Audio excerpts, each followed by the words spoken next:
This is the Lone Crater YouTube. We hope this video helps. You'll start by preparing both devices.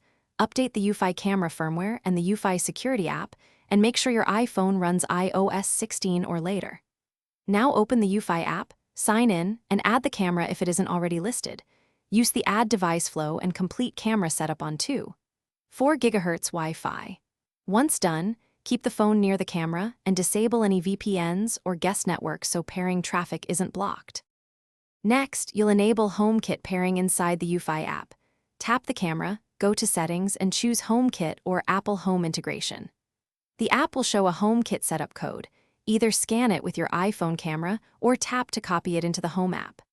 When the Home app opens, place the camera into the correct home and room, then accept location, microphone, and camera access prompts so automations and streaming work properly. Make sure your Home Hub is online. Finish by checking the live feed in the Home app and adjusting motion detection and recording permissions to match your preferences.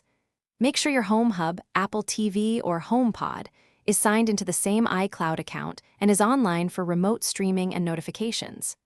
If the camera won't appear, power cycle it, confirm both devices are on the same 4 GHz network, and rerun the Homekit setup. If problems persist, perform a factory reset on the camera and repeat the pairing process. Thanks for watching. Consider subscribing if we helped you.